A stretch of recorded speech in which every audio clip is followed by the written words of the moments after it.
ام ہانی رضی اللہ عنہ کا بڑا مقام تھا، بہت، انہی کے گھر سے رسول اللہ صلی اللہ علیہ وسلم معراج پہ گئے تھے۔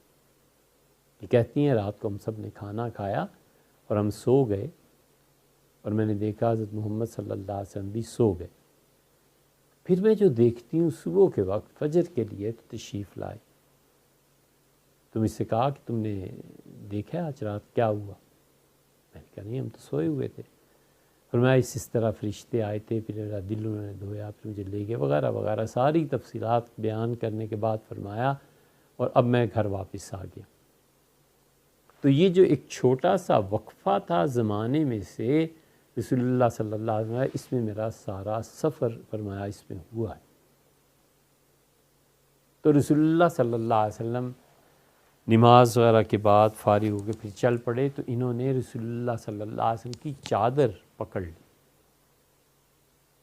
کہتی ہے میں نے بڑی سختی سے اس چادر کو پکڑ لیا، میں نے کہا مت جائیں۔ تو رسول اللہ صلی اللہ علیہ وسلم کا جسم مبارک مجھے نظر آیا، اتنی زیادہ میں نے شدت سے اس چادر کو کھینچا، میں نے کہا مت جائیں۔ فرمایا کیوں؟ میں نے کہا آپ کو پتہ نہیں، یہ پہلے ہی آپ کے دشمن ہوئے ہوئے، اب آپ ایسی بات کریں گے ان کی سمجھ میں نہیں آئے گی، یہ چیزیں بڑھ جائیں گی۔ تو حضور صلی اللہ علیہ وسلم نرمی سے چادر کو چھڑایا اور فرمایا اس بات کا اظہار ضروری، تشریف لے گئے۔ اور میں نے اپنی ایک سیاہ رنگ کی حبشی خادمہ کو بھیجا پیچھے، میں نے کہا جاؤ دیکھو یہ کیا کہتے ہیں اور ان کو کیا جواب دیا جاتا ہے، یہ دونوں باتیں آ کے مجھے بتانا۔ ام ہانی رضی اللہ عنہ کے گھر حضور صلی اللہ علیہ وسلم سوئے ہوئے تھے اور یہیں سے معراج ہوئی تھی، اس لیے یہ جو معراج کے انکار کرتے ہیں یہ سخت گمراہی میں، جو کہتے ہیں حضور صلی اللہ علیہ وسلم کا صرف خواب آ گیا تھا، یہاں پہنچ کے سر سید کا دوسرا رخ سامنے آتا ہے نا، وہ بھی انکار کرتے۔ وہ اسی ماہ مبارک رجب میں ہوئی تھی۔ اگر یہ خواب تھا تو اتنے جھگڑوں کی کیا ضرورت تھی؟ عرب اتنے سادے بے وقوف تھے کہ ایک شخص کہتا ہے میں نے خواب میں دیکھا، بھی حضرت دیکھا ہوگا، نہیں دیکھا ہوگا، والعیاذ باللہ۔ تو اس لیے رسول اللہ صلی اللہ علیہ وسلم کے متعلق ایسے جملے جو کہتے ہیں نا، انہیں اپنی عاقبت کی فکر کرنی چاہیے۔ ایک چھوٹی سی عرض کروں، جو لوگ بھی دنیا میں ہمیں سنتے ہیں، ہم ان سے ہی بس مخاطب ہیں اور کسی سے کچھ کہنا نہیں۔ اللہ سے مانگو بھیا اور دین کے معاملے میں کسی جگہ ٹک جاؤ، بس۔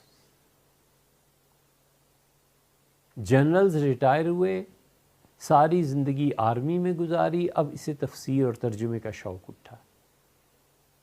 ساری زندگی کسی یونیورسٹی میں پروفیسر رہے، پڑھاتے رہے، اردو ادب پڑھاتے رہے، انگلش پڑھاتے رہے، فلسفہ پڑھاتے رہے، جرمن اور فرینچ پڑھاتے رہے، میتھمیٹکس پڑھاتے رہے۔ اب ریٹائرمنٹ کے بعد جب گھر آئے تو اب حضور صلی اللہ علیہ وسلم کی سیرت لکھنی ہے۔ جتنے اس قسم کے لوگ ہیں جنہیں بنیادی زبان بھی نہیں آتی، اسے عربی کہتے ہیں نا، یہ بنیادی زبان بھی نہیں آتی، عمر بھر اکنامکس پہ کام کیا اور عمر بھر سائنس کے مضامین پڑھنے اور پڑھانے میں رہے، اب شوق چل رہا ہے کہ اب ہم دین کی خدمت کریں۔ اے حضرت، دین کی خدمت 100 طرح سے ہو سکتی۔ آپ شام کو اپنے محلے کے بچوں کو اکٹھا کر کے پڑھا دیں، یہ بھی خدائی کے دین کی خدمت ہے۔ ہمارے مسلمان بچے اچھی میتھمیٹکس سیکھ جائیں، یہ بھی اللہ ہی کے لیے۔ تھوڑے ہیں لیکن ڈائریکٹ اپروچ، اور وہ بھی قرآن کی تفسیر سے کم نہیں اور حدیث کی شروع سے کم۔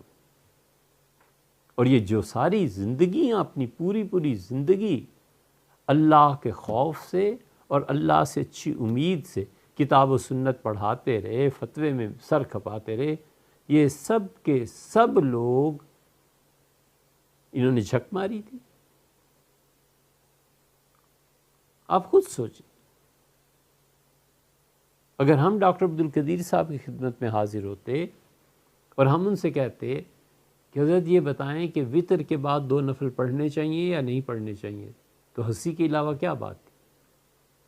یہی کہتے کہ تم لوگ خود واقف ہو گئے، بھئی میں کیا اس پہ فتویٰ دوں، مجھ سے تو یہ پوچھو کہ یورینیم کیا ہے، مجھ سے تو یہ پوچھو کہ اس ایٹم بم کیسے لوگ بناتے ہیں، دنیا میں اس وقت کیا حالت ہے، میری فیلڈ وہ ہے۔